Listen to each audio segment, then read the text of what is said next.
அனைவருக்கும் வணக்கம். அண்ணன் சீமான் அவர்கள் பெரியாரை இவ்வளோ விமர்சிக்கிறாரு. திடீர்னு பெரியாரை விமர்சிக்க வேண்டிய அவசியம் என்ன அப்படின்னு சொல்லி ஒட்டுமொத்த பெரியாரிஸ்டுகளும் திராவிட கும்பல்களும் இன்னைக்கு கதறிக்கிட்டு இருக்காங்க. அதில் 32 இயக்கங்களின் கூட்டமைப்பாக பெரியாரிய உணர்வாளர்கள் சொல்லிட்டு அண்ணன் சீமான் அவர்களுடைய இல்லத்தை கடந்த வாரம் முற்றுகையிடுறதுக்காக ஒரு கிலோமீட்டர் அந்த உண்மை நின்று கத்திட்டு போயிருக்காங்க. கத்தும்போது என்ன சொல்கிறாங்க அப்படின்னா, சீமான் வீட்டை விட்டு வெளியில் வரல, சீமானை எங்களுக்கு பயந்துக்கிட்டு வீட்டுக்குள்ளே இருந்துக்கிட்டார். முதல்ல இந்த பெரியாரிய உணர்வாளர்கள் ஒன்று புரிஞ்சுக்கணும். நீங்கள் வீட்டை முற்றுகையிடணும்னா நீங்கள் தான் சொல்கிறீங்க, நாங்கள் பல லட்சம் தொண்டர்கள் இருக்கிறோம், பல்லாயிரக்கணக்கான திரண்டு இருக்கிறோம், இருக்கக்கூடிய அந்த காவல்துறையினருடைய தடுப்பை மீறி நீங்கள் அண்ணன் சீமான் வீட்டுக்கிட்ட வந்திருந்தீங்கன்னா சீமான் அண்ணன் வெளியில் உள்ளே இருக்கிறாரா இல்லையான்றது உங்களுக்கு தெரிஞ்சிருக்கும். சீமான் அண்ணன் பயந்துருக்காரா இல்லை என்ன சூழல்ன்றது உங்களுக்கு புரிஞ்சிருக்கும். நீங்கள் 1 கிலோமீட்டருக்கு அந்த பக்கம் நின்றுக்கிட்டு சீமானை வர சொல்லு, ஆம்பளை இருந்தால் வர சொல்லு அப்படின்னு கத்திட்டு இருந்தீங்கன்னா அதில் என்ன புரிதலில் கத்துறீங்கன்றது தெரியல. ஏன்னா அன்றைக்கி காலையில் நீங்கள் முற்றுகையிட்டு வரதான் சொல்லியிருந்தேன். அன்றைக்கி காலையில் அந்த சீமான் அவர்கள் தன்னுடைய வீட்டிலேருந்து உடற்பயிற்சி செய்கிறதுக்காக உடற்பயிற்சி கூடத்துக்கு போயிட்டு தான் வந்தார். வீட்டை விட்டு வெளியில் தான் வந்தார், வீட்டில் தான் இருந்திருந்தார். நீங்கள் முற்றுகையிடான வீட்டுக்கு வரணும். தெருவோரமாக நின்று கத்திக்கிட்டு சீமானை வர சொல்லு, ஆம்பளையாக இருந்தால் வர சொல்லு அப்படின்னு கத்துறது என்ன புரிதல் அப்படின்றது தெரியல. சரி, அப்படி பேசக்கூடிய நீங்கள் திருமுருகன் காந்தி அவர்கள் உங்கள் வீட்டை முற்றுகையிடுறதுக்காக தீரன் திருமுருகன் அவர்கள் உங்கள் வீட்டு விலாசத்தை கொடுங்கன்னு கேட்டார்ல. நீங்கள் பெரிய ஆண்மகன் தானே, நீங்கள் நேருக்கு நேர் யார் இருந்தாலும் சந்திக்க தயாரான ஆள் தானே. உங்கள் வீட்டை முகவரி கொடுக்குறது கூட ஏன் அவ்வளோ அச்சப்பட்டு ஓடுனீங்க? வீட்டு முடிஞ்சால் கண்டுபிடிச்சிக்கன்னு சொல்லிட்டு போகிறீங்க. அப்போது நீங்கள் சொன்ன அதே வார்த்தையை நம்ம சொல்லலாமா? அதே பேடித்தனத்தோடு தான் நீங்கள் உங்களுடைய வீட்டு முகவரி நீங்கள் சொல்லலையா? பெரியாரிய உணவாளர்கள் அப்படின்னு சொல்லிட்டு எதுக்கு வந்தோன்னு தெரியாமலே பல மக்களை கூலிக்கு 32 இயக்கங்களும் சேர்ந்து ஒரு 32 பேர் வந்திருப்பீங்கன்னு நினைக்கிறேன். அந்த 32 பேரை சேர்ந்து ஒவ்வொருத்தரும் ஒரு வண்டியை பிடிச்சி ஆட்களை கூலிக்கு கூட்டிகிட்டு வந்திருக்கீங்க. ஏன்னா அங்கே வந்திருக்க மக்கள்கிட்ட எதுக்காக வந்திருக்கீங்கன்னு கேட்டால் கூட அவங்களுக்கு தெரியல. எதுக்கோ கூட்டிகிட்டு வந்திருக்கோம், பெரியார் வாழணும்னு சொல்கிறாங்களா இல்லை பெரியார் போகணும்னு சொல்கிறாங்களா அப்படின்லாம் ஒரு அம்மா பேசுகிறாங்க. இதெல்லாம் நம்ம கேட்குறோம். அது கூட அந்த அடிப்படை புரிதல் இல்லாத மக்களை நீங்கள் காசுக்கு கூட்டிகிட்டு ஒரு கூட்டத்தை கூட்டுறீங்க. அது உங்களுக்கு வெக்கமாக இல்லை?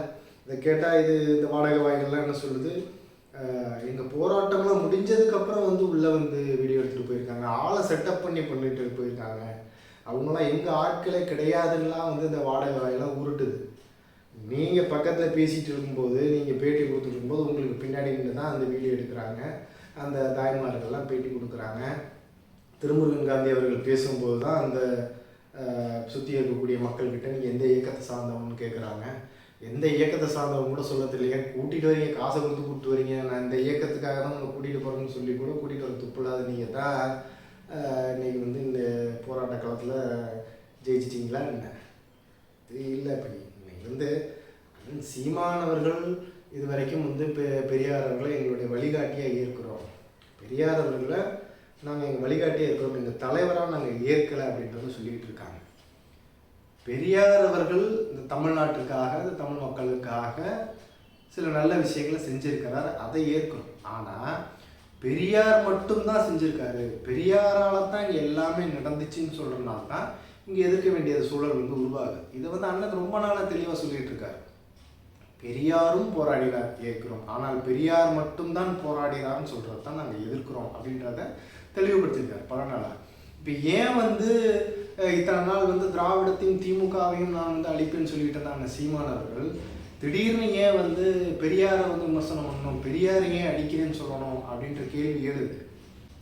கடந்த ஒரு வாரங்களுக்கு முன்னாடி நடந்த ஒரு நிகழ்வில் தமிழக முதல்வர் ஐயா ஸ்டாலின் அவர்கள் என்ன சொல்கிறாருன்னா, திராவிடம்னா என்னன்னு கேட்குறவங்களுக்கு இந்த பெரியாரின் கைத்தடி தான் திராவிடம் அப்படின்னு சொல்கிறார். அப்போ நமக்கு என்ன தோணுதுன்னா, அப்போ பெரியாரின் கைத்தடி தான் உங்கள் திராவிடம், அதுதான் அவங்க ஆணி வேர்னா, அந்த ஆணி வேரை பிடுங்கினா தான் நீங்கள் சல்லி வேர்கள்லாம் உதிர்வீங்கன்னா அந்த ஆணி வேரை பிடுங்க வேண்டிய அவசியம் இருக்குல்ல. அதுதான் இன்னைக்கு பெரியாரை அண்ணன் சீமானவர்கள் இவ்வளோ விமர்சனம் பண்ணுறதுக்கான காரணம். அண்ணன் சீமானவர்கள் விமர்சனம் பண்ணுறாரா அப்படின்றத தாண்டி பெரியார் என்ன பேசினார் அப்படின்றதான் எடுத்து சொல்கிறார். அதுக்காக தான் அண்ணன் சொல்கிறார், நான் இன்னும் அடிக்கவே ஆரம்பிக்கல, அதுக்குள்ளே எப்படி கதறனா எப்படின்னு கேட்கறதுக்கான நோக்கம் அதுதான். இப்போ அண்ணன் வந்து பெரியாருடைய பிம்பத்தை உடைக்க ஆரம்பிச்சிட்டாரு, எங்க ஒட்டுமொத்த திராவிட கூடாரம் சரிஞ்சிருமோன்ற அச்சத்தில் தான் அண்ணனுடைய பிம்பத்தை எப்படியாவது உடைச்சிடணும் அப்படின்னு சொல்லிட்டு அண்ணன் தலைவரை சந்திக்கவே இல்லைன்னு ஒரு கூட்டம். அண்ணன் தலைவரை 8 நிமிஷம் தான் சந்திச்சாரு. அண்ணன் சந்திச்சாரு, ஆனால் எதுக்கு சந்திச்சாரு, எதுக்கு வந்தாருன்னு கூட தலைவருக்கு தெரியாது. ஒரு அறிமுகமே இல்லாமல் தான் அண்ணன் வந்து தலைவர்கிட்ட போனார். இந்த ஃபோட்டோவை நான் தான் எடிட் பண்ணி கொடுத்தேன்னு ஒரு குரூப்பு, அந்த ஹார்ட் டிஸ்கை நான் தான் வாங்கி கொடுத்தேன்னு ஒரு கூட்டம். இப்படி அண்ணனுடைய பிம்பத்தை உடைச்சிடணும், இவர் வந்து ஈழம் போகவே இல்லை, தலைவருக்கும் அண்ணனுக்குமான தொடர்பே இல்லை அப்படின்னு சித்தரிச்சிட்டா, இங்கே நாம் தமிழர் கட்சியில் பயணிக்கக்கூடிய எல்லா தம்பி தங்கைகளும் அண்ணன் சீமானை விட்டு ஒதுங்கிடுவாங்கன்ற ஒரு நப்பாசையில் இதெல்லாம் பேசிகிட்டு இருக்காங்களா அப்படின்றது தெரியல. நீங்கள் சொல்கிற மாதிரி ஒருவேளை அண்ணன் சீமான் அவர்கள் தலைவரை சந்தித்ததால தான் இன்றைக்கி தமிழ்நாட்டில் இத்தனை பேர் வந்து அண்ணன் பின்னாடி இருக்காங்களான்னு கேட்டால் கிடையாது. அப்படி ஒருவேளை ஒரு தலைவரை சந்தித்ததால தான் அந்த ஃபோட்டோவை வச்சு தான் இத்தனை பேர் பண்ணிக்கிறாங்கன்னு கேட்டால், நாம் தமிழர் கட்சியில் இருக்கக்கூடியவர்கள் எல்லாம் ஐயா வைகோ கூட தானே போயிருக்கணும். பல காணொலிகளே இருக்க தலைவர் கூட ஐயா வைகோ இருக்கிற மாதிரி.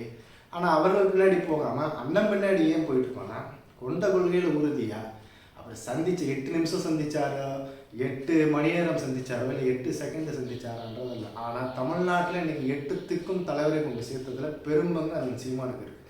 இந்த ஒற்றை காரணத்துக்காக மட்டும்தான் நாம் தமிழர் கட்சியில் இருக்கக்கூடிய எல்லோரும் வந்து அண்ணன் பின்னாடி பயணிக்கணும். அந்த ஒரு புகைப்படத்தை வச்சு தான் அந்த ஒரு புகைப்படத்தை வச்சு தான் நம்ம வந்து நாம் தமிழர் கட்சியில் பயணிக்கணும் அப்படின்ற எந்த ஒரு அவசியம் இல்லை. கொண்ட கொள்கையில் இது வரைக்கும் உறுதியாக இருக்காரு அப்படின்றதுக்காக மட்டும்தான் இது வரைக்கும் நாம் தமிழர் கட்சியில் இத்தனை மக்கள் பயணிச்சுக்கிட்டு இருக்காங்க. தொடர்ந்து இனியும் பயணிப்பாங்க. உடனே இன்னைக்கு பெரியார் பேசிட்டாரு, சீமான் வந்து பெரியார் விமர்சனம் பண்ணனால 3000 பேர் வந்து திமுகவில் போய் இணைஞ்சிட்டாங்க. ஏன்னா பெரியாரிய உணர்வாளர்களே 3000 பேர் இல்லை. பெரியார் காலகாலமாக நாங்கள் பெரியாரிஸ்ட்டு, நாங்கள் எங்கள் பெரியார் தான் எங்கள் உணர்வு, பெரியாரால் தான் நாங்கள் சாப்பிட்டோம், பெரியாரால் தான் சட்டை போட்டோம், டவுசரை போட்டோம், செருப்பு போட்டோம்னு சொல்லக்கூடியவனே 3000 பேர் இல்லை கூலி காலை கூப்பிட்டு வந்து அண்ணன் சீமான்கிட்ட முட்டி வைக்கிறாங்க.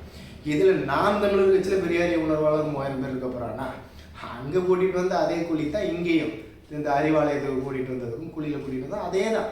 அதே போல் தான் மக்கள் எதுக்கு வந்திருக்கோன்னு தெரியல. நாங்கள் காலகாலமாக திமுகவில் தான் இருக்கோம், மீட்டிங்னு சொல்லி கூட்டிகிட்டு வந்தாங்க, பல கட்சிக்காரங்க இணையறாங்க, அதை பார்க்குறதுக்காக வந்திருக்கோன்றாங்க, முதல்வரை பார்க்க வந்தோன்றாங்க, உதயநிதியை பார்க்க வந்தோன்றாங்க.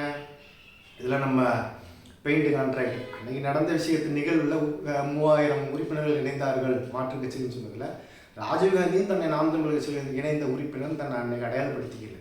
அது போல தான் இவர் 3 வருஷத்துக்கு முன்னாடி சேர்ந்தார், 4 வருஷத்துக்கு முன்னாடி சேர்ந்தார். அடுத்தடுத்து எப்பப்போலாம் சேர்ந்தாங்களோ ஒரு 10 பேரை சேர்த்து வச்சுக்கிட்டு நாம் தமிழர் கட்சியிலேருந்து ஒரு 6 மாதத்துக்கு முன்னாடி விளக்கப்பட்டவர்கள், விலகுனவங்க, இங்கே தாக்கு பிடிக்க முடியாமல் ஓடினவங்களெல்லாம் வச்சுக்கிட்டு இவர்கள்லாம் இன்னமும் பெரியார் பேசுனதுக்கப்புறம் அவங்க போய் சேர்ந்துட்டாங்க, நாம் தமிழர் கட்சியில் இருந்து விலகி திமுகவில் போய் சேர்ந்துட்டாங்கன்ற மாதிரி ஒரு பிம்பத்தை கொண்டு வந்து கட்டமைக்கிறாரு ராஜீவ்காந்தி. இதில் திமுககாரனே உறுப்பினரையே கூட்டிகிட்டு வந்து திமுகவில் இணைச்சி வச்சார். பார்த்தீங்களா எவ்வளோ பெரிய ஆள் பார்த்தீங்களா நம்ம அண்ணன் ராஜீவ்காந்தி அவர்கள். ராஜீவ்காந்தி அவர்களுடைய எண்ணம் என்னென்னா, மாற்று கட்சியிலிருந்து போகிறவங்களுக்கு தான் திமுகவில் வந்து ஒரு பெரும்பங்கு இத்தனை ஆண்டுகள் கொடுக்கப்பட்டுருக்கு. அது எம்எல்ஏ சீட்டாக இருக்கட்டும், இல்லை வென்றதுக்கு பிறகு அமைச்சர் பொறுப்பாக இருக்கட்டும், இருக்கக்கூடிய எல்லாருமே மாற்று கட்சியில் இருந்தவர்கள் தான்.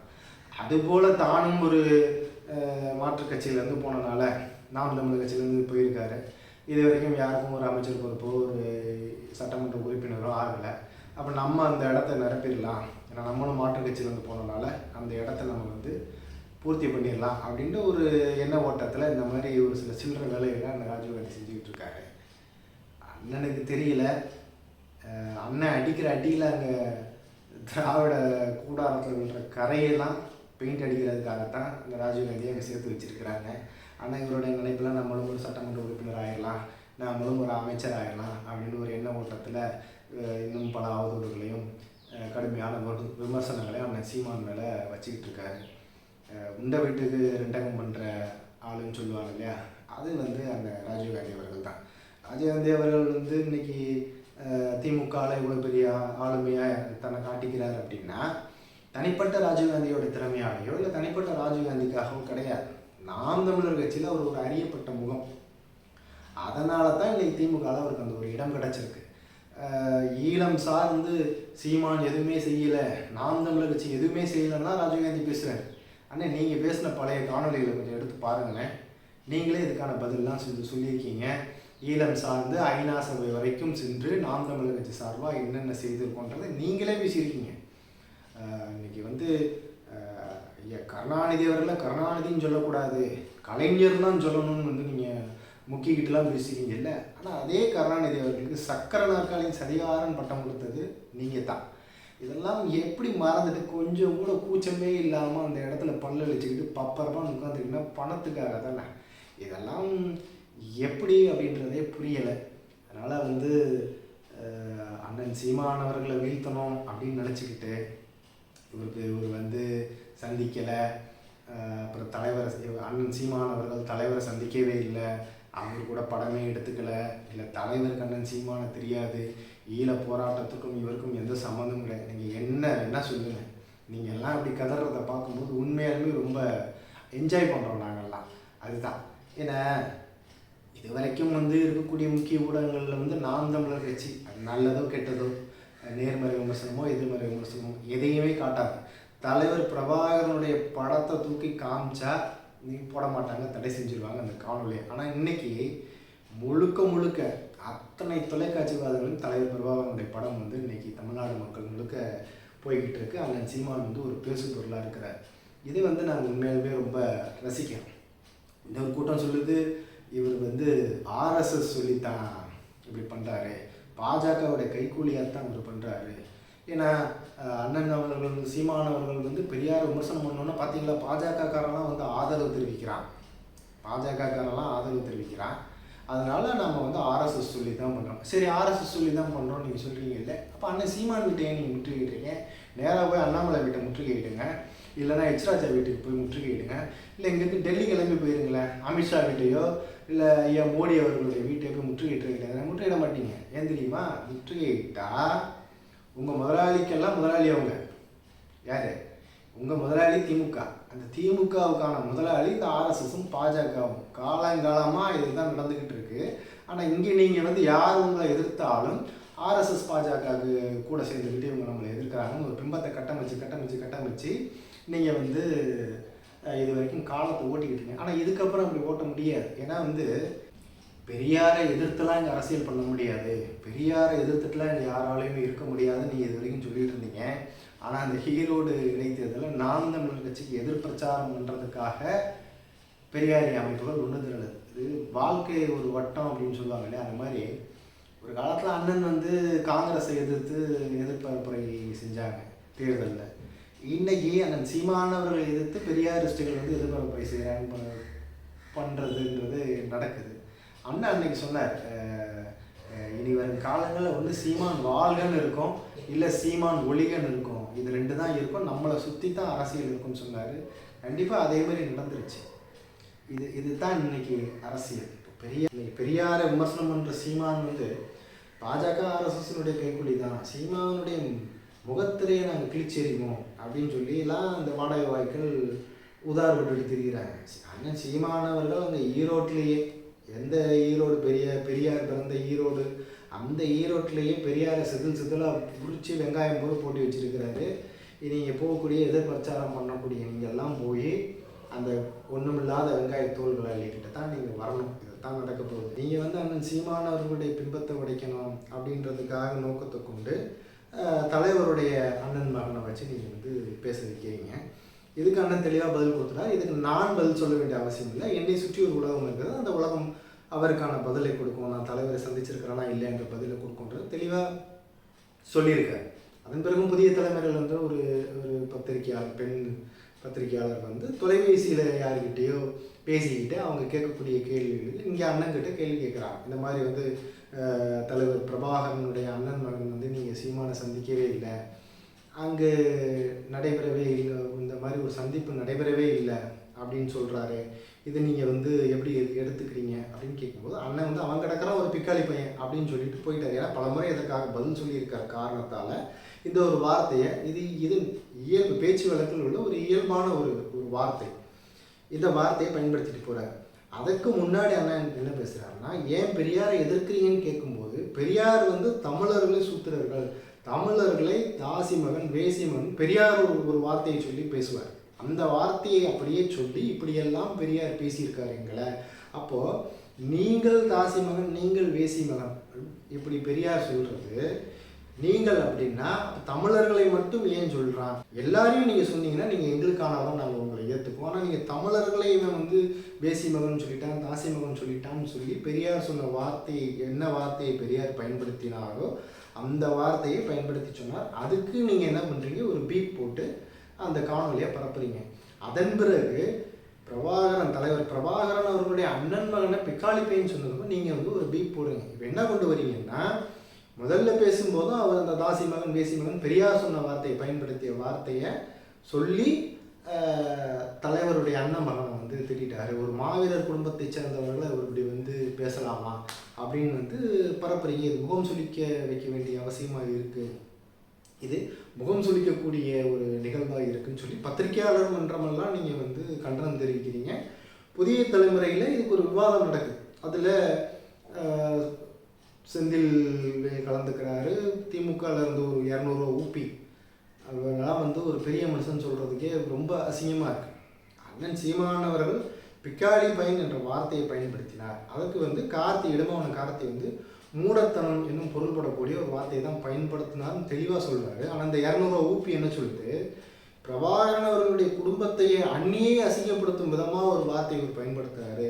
அந்த வார்த்தையை எப்படி இவர் பயன்படுத்தலாம், எவ்வளோ கீழ்த்தரமாக இப்படி பயன்படுத்தலாம்னு சொல்லி புரிதலே இல்லாத ஒரு ஊப்பி என்ன சொல்லுது, கார்த்திக் வந்து உங்கள் தமிழ் அறிவில் வந்து தீய வைக்கணும், உன் அறிவில் தான் தீய வைக்கணும். நீ மனுஷ புத்திரனா முதல்ல நீ மனுஷனான்றதை புரிஞ்சுக்கிட்டு நடந்துக்க, ஒரு மனுஷன் மாதிரி நடந்துக்க, நீ ஊப்பி மாதிரி நடந்துக்கிட்டு இருக்கிற. நீ என்ன கேட்குற, சீமானவர்கள் என்ன சொன்னார்ன்றது முதல்ல நீ பார்த்தியா? அவர் பெரியார் சொன்ன வார்த்தையை தான் சொன்னார், அவர் வார்த்தை கிடையாது, பெரியார் சொன்ன வார்த்தையை தான் சொன்னார். அதுக்கு தான் பீப். அப்போ பெரியாருக்கு தான் பீப் போடணும், ஆனால் சீமானுக்கு பீப் போட வேண்டிய அவசியம் இல்லை. பெரியாருக்கு தான் பீப் போடணும் எங்கள் தமிழ்நாட்டில். அதைத்தான் எங்கள் அண்ணன் சீமானவர்கள் பெரியாருக்கு இங்கே பீப் போடணும், பெரியார் இங்கே தேவையில்லைன்னு செஞ்சுக்கிட்டு இருக்காரு. அதன் பிறகு தலைவருடைய அண்ணன் மகனை பற்றி கேட்கும்போது பிக்காளி பையன் சொல்கிறார். அதை கார்த்தி விளக்கம் கொடுக்குறாரு. நீ என்ன சொல்கிற, நீ வந்து அந்த பெரியார் சொன்ன வார்த்தையை போட்டு நீ வந்து பேசுகிற, சீமான் இப்படி வந்து பிரபாகரனுடைய அண்ணன் மகனை பேசினார், அதுக்கு வந்து புதிய தலைமுறை ஒரு பீப் போடுது. காலையில் அண்ணன் பேசின செய்திக்கு ஒரு பீப்பு, பெரியார் சொன்ன வார்த்தைக்கு பீப்பு, பிறகு வந்து அண்ணன் வந்து தலைவருடைய அண்ணன் மகனை பற்றி பிக்காளி பையன் சொன்னதுக்கு ஒரு பீப்பை போட்டு இவனை வந்து பரப்பி விட்டானுங்க. இந்த ஊடக தர்மத்தின் அடிப்படையில் இவனுங்கெல்லாம் வந்து பரப்பி விட்டானுங்க. இந்த மாதிரி ஆபாச சொற்களை வந்து பேசுகிறாரு, கொச்சையான சொற்களை பேசுகிறாரு, பீப் போடாமல் இதை வந்து எங்களால் வந்து ஒளிபரப்ப முடியலைன்னு பேசிட்டாருன்ற. நீயும் அதே வார்த்தையை, உங்கள் பெரியார் சொன்ன வார்த்தையை நீ போய்ட்டு பீப் போடுறான். அதன் பிறகு கார்த்தி வந்து அதுக்கு ஒரு விளக்கம் கொடுக்குறார், அண்ணன் பிக்காளி பையன் தான் சொன்னார். அப்போ அதுக்கு ஏன் பீப் போடலை? பீப் போடக்கூடிய வார்த்தையாக இருந்தால் அதே புதிய தலைமுறை கார்த்தி விளக்கம் கொடுக்கும்போது அதுக்கும் பீப் போட்டுக்கணுமே. நீ சொன்ன வார்த்தை வேற, கார்த்தி அண்ணன் சொன்ன வார்த்தையை வந்து கார்த்திகை எடுத்து பேசும்போது பீப் போடலைல்ல. அப்போ உங்களுடைய நோக்கம் என்ன? அதனால தான் சொல்கிறோம், இதெல்லாம் நீங்கள் வந்து உடைக்கணும், அண்ணன் பிம்பத்தை எப்படியாவது உடைச்சிடணும்னு ஒன்று சேர்ந்துக்கிட்டு ஒருத்தனுக்கு ஒருத்தன் வந்து ஒரு அதுக்காக தான் சொல்கிறது, கூடி பேசுங்க, கூடி செயல் செய்யுங்க. கூடி செயல் செஞ்சீங்கன்னா வேணா நீங்கள் முயற்சி பண்ணலாம். நீங்கள் இதுக்கு சரிபட்டு வர மாட்டீங்க. ஏன்னா ஒருத்தர் சொன்ன பொய்யை அடுத்தவரால் சொல்ல முடியலை. ஏன்னா உண்மையாக இருந்தால் தானே சொல்ல முடியும். நீங்கள் ஒவ்வொரு பொய்யை ஒவ்வொருத்தர் சொல்லிகிட்டே போயிடலாம், அதை சமாளிக்க முடியலை. இந்த ஊடகத்துக்கு தயவு செஞ்சு ஒரு ஒரு தாழ்மையான வேண்டுகோள் வச்சுங்க. தயவு செஞ்சு அறம்னா என்ன, அறத்தின் வழினா என்ன நடந்துக்குங்க. நீங்கள் உங்களுக்கு ஆளுங்கட்சிக்கு ஆதரவாக நடந்துக்கணுன்றதுக்காக இப்படி தரங்கட்டெல்லாம் நடந்துக்காதீங்க. உண்மை உங்கள் மனச்சான்றின்படி சொல்லுங்கள்.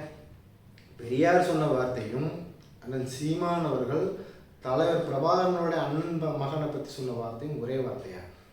அப்படி தலைவருடைய அந்நியை கொச்சைப்படுத்துகிறாருன்னு இந்த மனுஷபுத்திரன் 200 ரூபா ஊப்பி சொன்ன வார்த்தை ஒரே வார்த்தையா? அப்படி ஒரே வார்த்தை நீங்கள் அதுக்கு மனுஷபுத்திரன் சொன்ன வார்த்தைக்கு பீப் போட்டுட்டு அண்ணன் அப்படி சொல்லலை, தலைவரின் அண்ணன் மகனை பிக்காளி பையன் தான் சொன்னாங்க கார்த்தி சொல்லும்போது நீங்கள் ஏன் பீப் போடலை? அப்போ பிக்காளி பையன்றது பீப் போட வேண்டிய அவசியம் இல்லைன்னா காலையில் அண்ணன் பேசின காணொலிக்கு எதுக்கு நீங்கள் பீப் போட்டீங்க? இங்கே நல்லா புரிஞ்சுக்கிங்க. அண்ணன் சீமான் அவர்கள் பெரியார் அவர்களை விமர்சனம் பண்ணலை, அம்பலப்படுத்துகிற. இங்கே பீப் போட வேண்டியது அண்ணன் சீமான் அவர்கள் பேச்சுக்களில் பெரியார் பேசிய பேச்சுக்களுக்கு தான் பீப் போடணும். அண்ணன் சீமான் அவர்கள் இன்னைக்கு பெரியார் அவர்களை விமர்சனம் பண்ண வேண்டிய அவசியம் எதனால் ஏற்படுது அப்படின்னா, திராவிடத்தை ஒழிக்க வேண்டிய கட்டாயத்தில் இருக்கும். அப்போ நீங்கள் என்ன சொல்கிறீங்க? பெரியாரின் தடிதான், பெரியாரின் கைத்தடி தான் திராவிடம்ன்றீங்க. அப்போ அந்த கைத்தடியை உடைச்சாதான் திராவிடத்தை உடைக்க முடியுன்றது தெரியுது. அதற்காகத்தான் நான் சீமானவர்கள் பெரியாரை இவ்வளோ விமர்சனம் பண்ண வேண்டிய கட்டாயத்தில் இருக்காங்க. நாங்கள் தமிழர்கள், எங்களுக்கு திராவிடர்கள்ன்ற அடையாளம் எங்களுக்கு தேவையில்லை, எங்களை தமிழர்கள்ன்ற அடையாளத்திலே வாழ விடுங்கன்னு சொல்கிறோம். நீங்கள் என்ன சொல்கிறீங்க? தமிழர்கள்னு சொன்னால் பார்ப்பனர்கள் உள்ள வந்துடுவாங்க, அது ஆரியத்துக்கு துணை போயிடும், அதற்காகத்தான் அந்த பார்ப்பனியத்துக்கும் ஆரியத்துக்கும் எதிரானது தான் திராவிடம்ன்றீங்க. அப்போ எச் ராஜா அவர்களை எம்எல்ஏ ஆக்கும்போது திராவிடம் பார்ப்பனத்துக்கு எதிராக நிற்காம ஏன் அவர் எம்எல்ஏ ஆக்கிச்சு? எஸ்வி சேகர் கடந்த ஆட்சி காலத்தில் ஒரு பால் பாக்கெட் வேண்டுகோள் வச்சாருங்க. அந்த வேண்டுகோளுக்கு இணங்க ஐயா எடப்பாடி பழனிசாமி அவர்கள் அவர் வீட்டுக்கு ஒரு பால் பாக்கெட் போட்டார். அந்த வேண்டுகோளுக்கு இணங்க பால் பாக்கெட் போட்ட எடப்பாடி பழனிசாமி அவர்கள் அடிமை. ஆனால் இன்னைக்கு எஸ்வி சேகர் தன்னை ஒரு திராவிடன்னு சொல்லிக்கிறத நான் பெருமைப்படுறேன்னு சொல்லி திமுக இணைஞ்சிருக்கேன். இப்போ ஆரியமும் திராவிடமும் பார்ப்பனியமும் ஒன்று சேர்ந்துருச்சு. ஒன்று சேர்ந்தது மட்டும் இல்லாமல் எஸ்வி சேகர் அவர்கள் ஒரு உத்தரவு விடுறாரு தமிழக முதல்வர். என்ன? எங்கள் அப்பா பெயரை, யார் எஸ்வி சேகருடைய அப்பா பெயரை ஒரு தெருவுக்கு வைக்கணுமா? இதுக்கு எஸ்வி சேகர் ஒரு உத்தரவு விடுறாரு. எஸ்வி சேகரின் உத்தரவை என்னால் மறுக்க முடியவில்லை. உத்தரவு யார் விடுவான்? ஒரு எஜமானன் தான் உத்தரவு விடுவான். அப்போ ஒரு உத்தரவிடுவதை மறுக்க முடியாமல் முதல்வர் அந்த தெருவுக்கு எஸ்வி சேகரின் அப்பா பேரை வைக்கிறேன் அப்படின்றாருன்னா யார் உண்மையான அடிமை? இதில் யார்? நீங்கள் எப்படி திராவிடத்தை வச்சு பார்ப்பனியத்தை இருப்பீங்க? அதனால் நாங்கள் என்ன சொல்கிறோம்? நாங்கள் தமிழர்களாகவே இந்த நாட்டுக்கும் இந்த மக்களுக்கும் யார் எதிரானவர்களோ அவர்களை எதிர்க்கிறோம். நன்றி, வணக்கம்.